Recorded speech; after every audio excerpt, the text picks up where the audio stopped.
हक की रोटी। एक दिन की बात है, राजा विक्रमादित्य की राजसभा में एक महात्मा आए। राजा विक्रमादित्य ने उनसे पूछा, मैं आपकी क्या सेवा कर सकता हूँ। महात्मा ने कहा, मुझे भूख लगी है, कृपया भोजन दे दीजिए। राजा विक्रमादित्य ने महात्मा जी को भोजन कराने का आदेश दे दिया।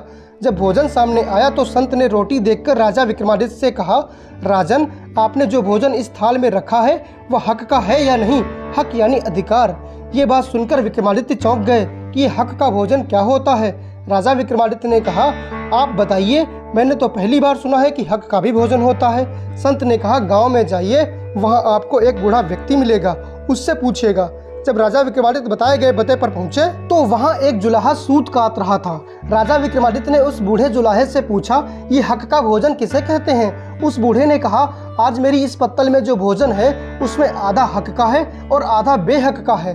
राजा विक्रमादित्य ने बूढ़े व्यक्ति से कहा, कृपया ये बात मुझे ठीक से समझाएं। बूढ़े ने कहा, एक दिन मैं सूत काट रहा था और अंधेरा हो गया तो मैंने एक दीपक जलाया और मैं अपना काम करने लगा। उस समय मेरे घर के पास से एक जुलूस निकला। जुलूस में शामिल लोगों के हाथ में मसाले थी। मेरे मन में लालच आ गया तो मैंने दीपक बुझा दिया और उनकी मसालों की रोशनी में अपना काम करने लगा। उस काम में मुझे जो धन मिला उससे मैंने ये अन्न प्राप्त किया है। ये अन्न आधा हक का है और आधा बेहक का इसलिए है क्योंकि जितना काम मैंने उन लोगों की मसालों की रोशनी में किया था उतना धन उन लोगों के हक का है। ये बात सुनकर राजा विक्रमादित्य समझ गए कि हक का भोजन किसे कहते हैं। जब भी कोई काम करो तो दूसरों को उसके काम का क्रेडिट जरूर दो।